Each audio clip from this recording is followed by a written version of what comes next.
So we've made a start on the crafter. It's getting the valve stem oil seals done. We've got the front of the bus, pretty much all of it already off.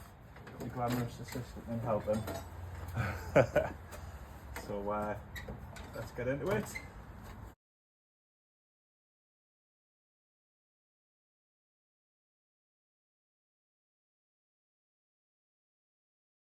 So we're just clearing everything in the top. So we've got the oil filler off, the PCV valve off. Probably going to have to undo the EGR exhaust pipe there, and there's a couple of bits further back to get that out of the way, because this bottom bolt on the EGR, it's like a triangle shape, there's 3 bolts. You cannot get the bottom one with that EGR exhaust pipe still in place, so I'll have to do that now. And then once that's done, the rocker cover should be able to go. We're taking the whole front off because we need to get the camshaft out, so we need to get all the timing belt and everything at the front. So we're just making easy access and pulling its face off. So we've got all the front stripped off, so we've got really good access now. Everything else out the way, both rads out the way, boxer bits, hoses. Serpentine belt and fan, so we'll access that front belt and use the bottom up. And then that's where all the bits we've got off. So I think we're about an hour in, which isn't too bad really, looking at where we're at. So that's good, we'll keep at it. So we've got the viscous fan off. It's just a case of using the impact gun on the centre bolt. It's a normal left hand to unscrew, there's no right hand threading it or anything.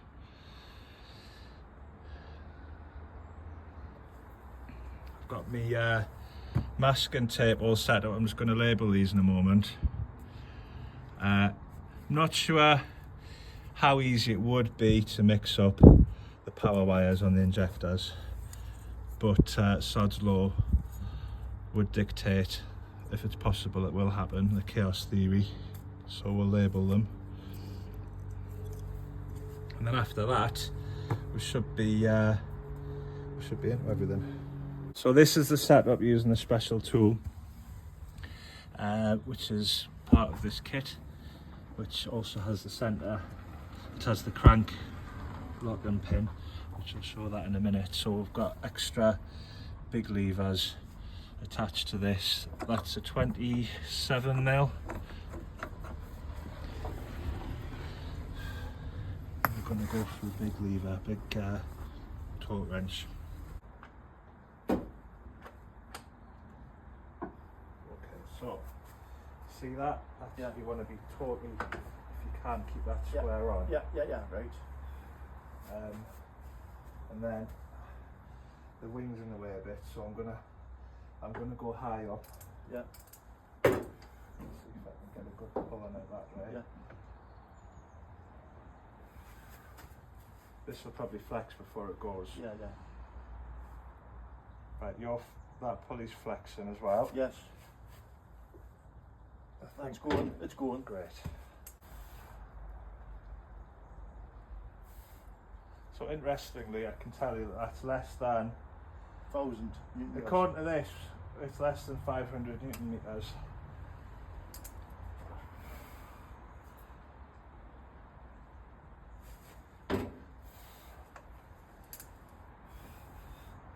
But that gun is supposed to, I'm sure they're good for 650, them Ryobis.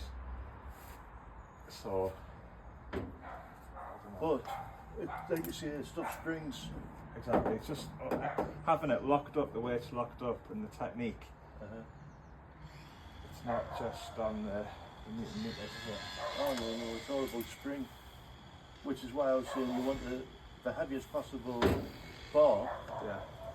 And you want to avoid extensions if it's possible, because that's all spring. When you're getting the direct torque straight onto the item. So I've put your gun on now? Yeah, I think that'll go now. Right, so we've cracked the bottom pulley bolt, so we're happy with that. That's just hand tight now, so we're going to have to time it up again because we had to move it all to break that bottom bolt. So we're just rotating, we're doing a visual check on them cam logs just to get it somewhere near. So you want that number 1 cylinder off the cam. There's a little notch here which I need to double check on because we're getting, I don't know if you can see, it looks like it's actually a tooth out. Yeah, it was about back there. But I really don't want to just presume we're a tooth out and then do the new one and end up being a tooth out. So I'm going to just check that. I'll add that on the video in a bit. So so this is the locking pin, which is buried at the back. This is the location for the locking bolt, which you can see wiggling about there. See that? I've already loosened it and I'm just taking it out with my fingers. So that's what that looks like. So you've got to get that out. And then there's this locking pin,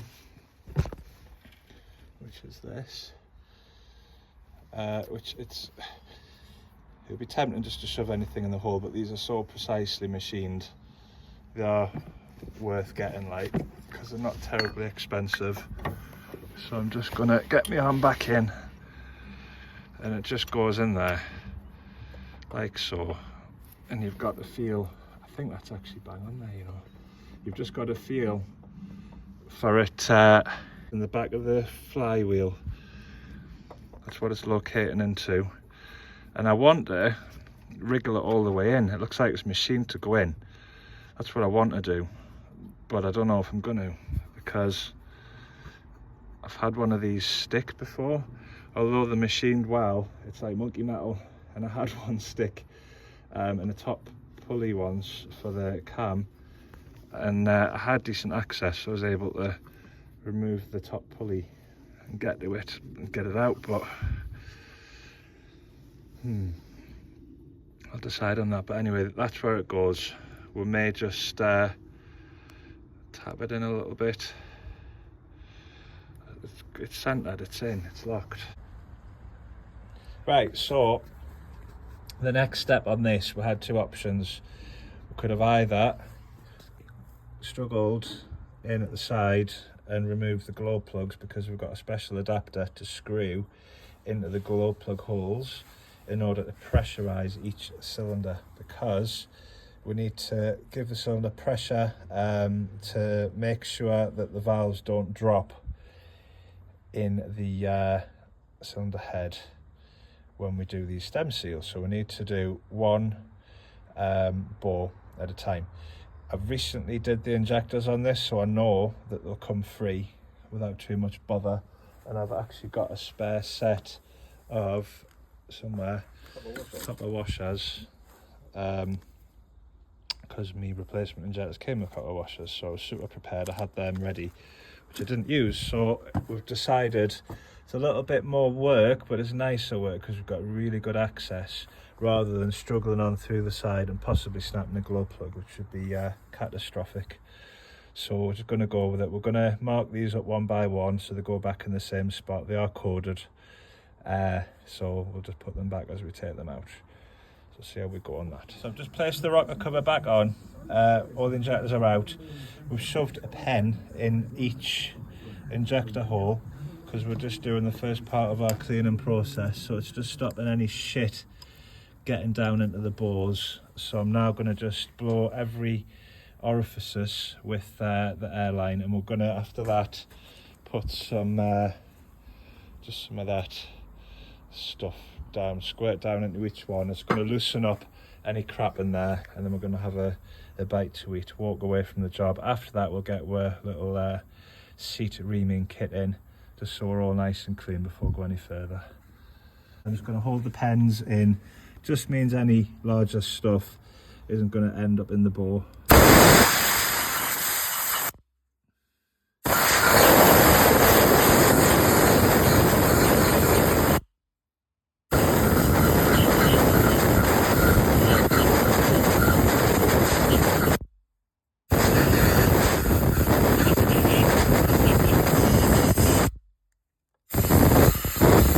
I'm all out of aerosol cleaners, so I'm just using some of this good stuff. It's probably way overkill for what we need, but it'll just help loosen any crud if I send my reaming tool in.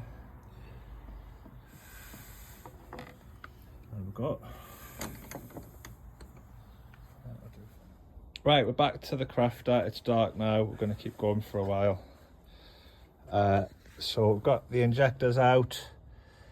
I've used eBay special injector reaming kit just to help clean out each injector bore. So they're all nice and clean now. Oop.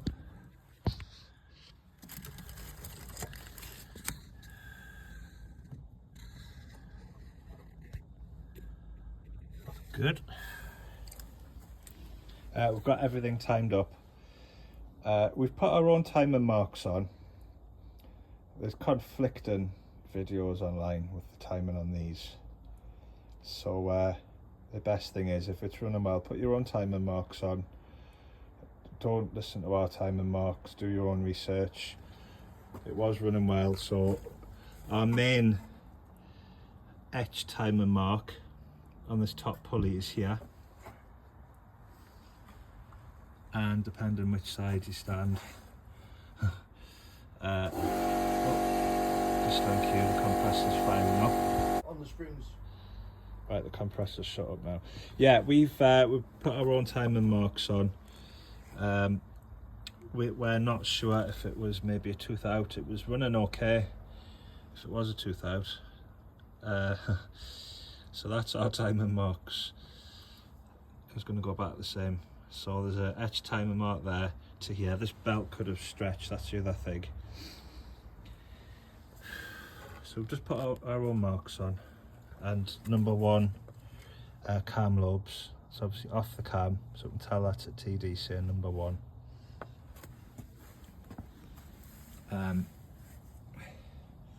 Obviously we've got our locking tool in at the side to hold the crank in position. We'll give extra marks here as well. Extra marks. I don't think this fuel pump's timed on this particular one, but we've marked it up anyway. So that's it so far. We've just added some extra marks on this camshaft just in case. We've just marked a centre line, and it's just in case when we undo this, if this spins. I'm not sure yet until we take it off if there's a keyway in here or if it's just held on from the force of the bolt, which in my mind wouldn't be very good because it could spin, but you never know until we take it off. So of course we're timed up here. Could be a taper. Could be a taper, we'll see. And now we know when we put this camshaft back in that we're definitely bang on. So there is a groove at the back actually. There's a rubber seal on it though, which I don't really want to disturb at this stage. And you can put, that's part of the kit. And you can slot this in. I'll see if I can find a picture of it and add it on in a minute.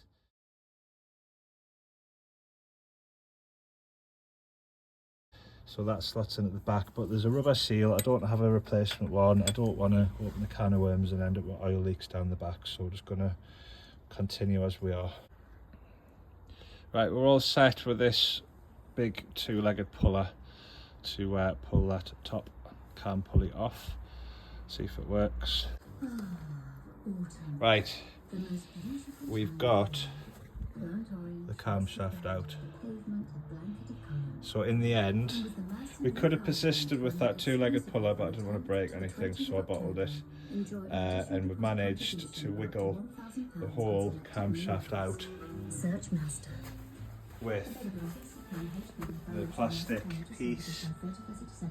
It's doable, so the whole lot's come out.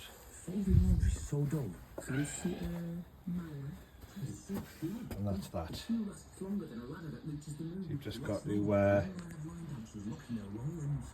camshaft position sensor, which is normally screwed around there in a bracket. You've got to get that off. Okay, so it's a new day. Right, this is where we're at. So we've got loads of timer marks everywhere because we will inevitably be turning this over on the bottom pulley. I've pulled my locking pin out, of course, because as we go we want top dead centre, because if we lose air pressure or something catastrophic happens, the last thing we want to do is drop a valve all the way in the bore. So that's why we want top dead centre. So we can of course turn the engine over because the camshaft's off, so all of the valves are out the way and are clearanced. We've had to adapt a compression testing kit to be able to have this set up. There's a check valve in the fitting that you get with the compression testing kit, which allows the air to flow in only one direction, and of course we're flowing in the opposite direction to usual. So we've had to drill out, it's like a little Schrader valve, we've had to drill it out, blast the airline through, make sure there's no particles or filings in there. So we're happy on that, that's nice and clear. So we've got straight through air pressure now with the correct fitting onto the dummy injector. We've ground the sides of the dummy injector away in the exact corresponding spot compared to the original injector that was in, which has enabled us to use the original injector clamp. So we've got really good air pressure. I know you can hear a little bit leaking away, but it is good. The compressor's up to 120 psi.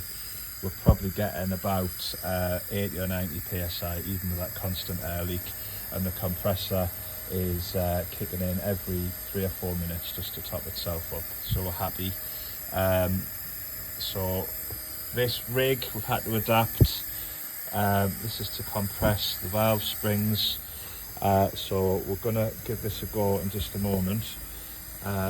Just gonna do a test on this. We're all locked off on the lower pulley as well, just in case the air pressure was to spin the piston over. I've also put it in gear and put the handbrake on. So this, we're just working with this as best we can. We've had to already cut the end. It was like that on both ends of the clamp. Had to slot it on both sides to fit this particular vehicle model. It's a universal kit. That's how it wants to go.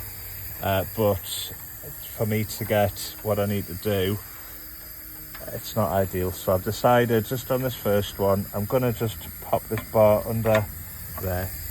I can get a really good angle, and we should be able to. I'm not going to remove the collets on this run because I'm going to get my glamorous assistant to help me, but I'll demonstrate what's going to happen here. If I crank this, are we in? Are we looking? So if we just do that, you can see that it's going to release the collets. So we're going to get a magnet in a minute just to grab them. So I don't know if we can do this and film at the same time. We'll give it a go. I'm just going to get the perfect angle. Let's see what we can get on this. Right, we didn't catch the full event on video there, but it worked out just as we expected. The collets are out. I've placed them in a clean area. So now we're just gonna remove everything else. Okay. Right, we're just on with our special toolkit here. So we'll see if we can remove these stem seal oil seals now. I'm going in left-handed. Just going to grab it.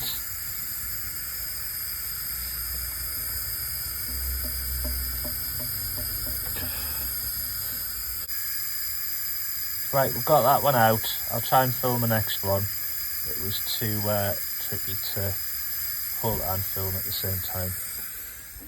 So this is the one we've took out. It's very baked and, as you'd expect, not very good. This is the new one, or one of the new ones. We're keeping this one spare. So we've got extras just in case we lose one or damage one. So you can see the difference. So that's really good. Get these new ones fitted now. So it's getting into evening again. So this is the tool that you use for grabbing the valve stem oil seals, and you've got to grip them and twist, and this is about making a creaking noise. Definite technique.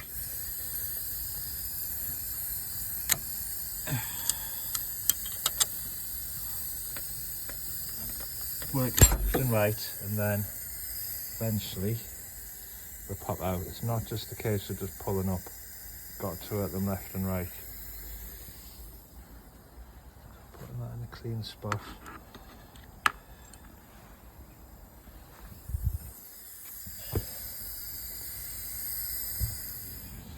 So this is the insertion tool that you get with this kit. That's that one. All this. So all you do is you get your valve stem oil seal, you put it rubber side down, pop it in there. So most of them are just being staying put. This will probably fall out, guaranteed.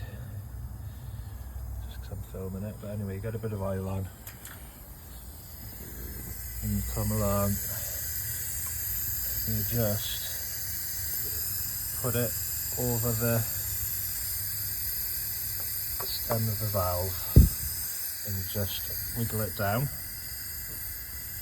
You can feel it going over and sort of seating, and I've been giving them a little tap. There's actually another part of the tool that slots in the top, so after I've snugged them down by hand, I've just been giving it a very, very light tappy tappy. See if I can do this now. Not a lot, just so you can pretty much hear it.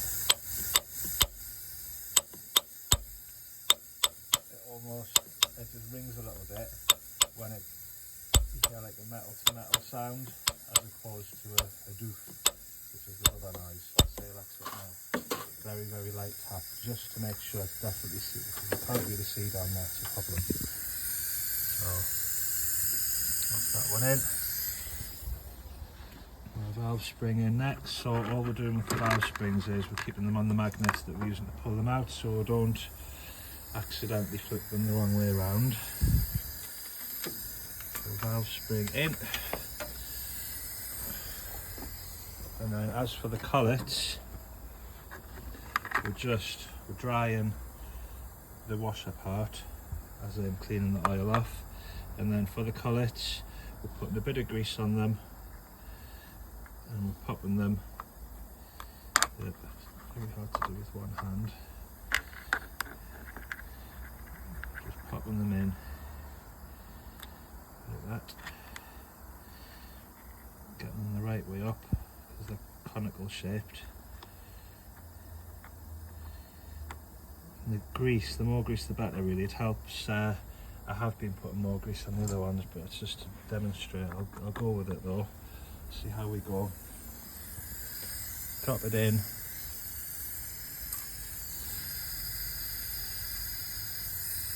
And then it's the same in reverse. You get the special tool, crank it over. This is here. I'll set this tool up and we'll give it a crank. I'll see if I can get that on camera. Right, we're going to try and get this on film. It's just a case of using the lever to compress the spring. Usually it's a case of getting one side in into a good position and then relaxing for a second and then doing the other side.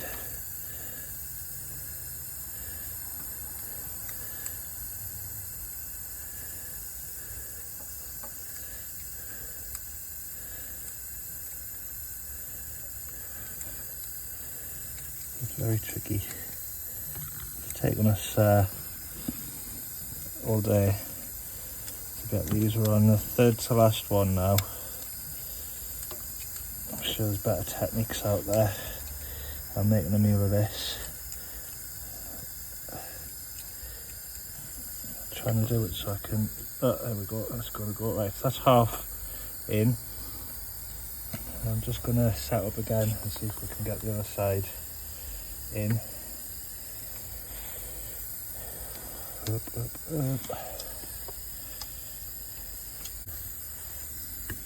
So we're going to try for this other side.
Oop.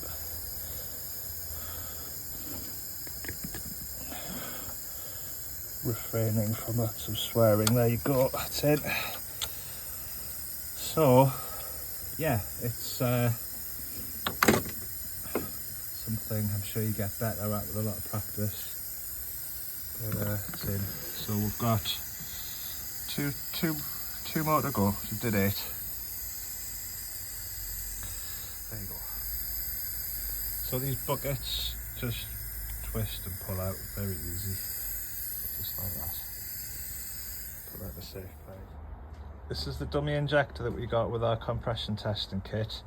We've just made some adaptations. We just trimmed the edge of it so it could fit the original clamps on. There is a clamp included, but it's just massive and cumbersome and rubbish. And all we've done is we've taped a copper washer to the end, which we're doing the last cylinder now, and that copper washer so far has stayed on just with that little bit of tape for transferring between the cylinders, so that's worked really well. So as we've worked along each bowl, we've adjusted the crank. We've made sure that we've taken my pin out. Obviously all of our timing gears out, all of the valves are in the closed position because there's no camshaft on, so it's absolutely fine to rotate the crank as much as we like. So we've just rotated it to make sure that as we're working on each particular cylinder that we're at close to TDC. So I've just my wife hasn't noticed I've had her skewer yet. I'll have to try and bend it back and sneak it back in the drawer when we're finished, but we've just used that to make sure that the pistons are somewhere near the top, because the last thing we want to do is if we have a problem with the compressor, we don't want to drop a valve when we've got the spring off, because that would mean taking the cylinder head off. Okay, so we've got everything timed back up. We've got all of the valve stem seals back in, fitted, all of the valve springs back in, fitted, all of the valve buckets back in, fitted. Cam shaft is back in, retorqued. So I'm just at the stage now, we just put the rocker cover back on, refit the injectors. Obviously you'll notice I put the injector pipes, the high pressure lines, back on whilst working on it, just so we didn't get debris into the fuel rail. I did have to take these ones back off again, just I needed access to here, which is the vacuum pump. That's one thing, we had to undo the vacuum pump because there's a push rod there which runs off the camshaft, so we had to undo that to get access for the camshaft to be in and out. Give everything a good clean out. The new timing belt kit's on, the new water pump's on. So on the home straight really now with it, which is great. So oops, so I was kicking things over. So it's second evening, it's dark, we're tired. See what else we can get done tonight. Right, that's it back together. So I shall start it up and see if everything looks normal.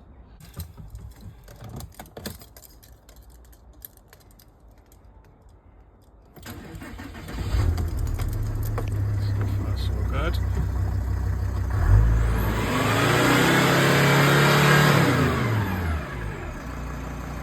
Just started crafter up.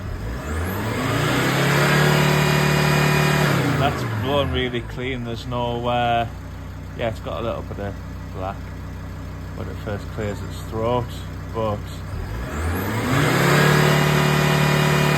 after that, that'll just burn off. I've never seen the black before. It's normally the whitey coloured, bluey. I think I need to burn that black off with an Italian tune. But it was completely different when I started it there for the first time. It was, it's different, 100% different. So I think Chanel just needs a really good one.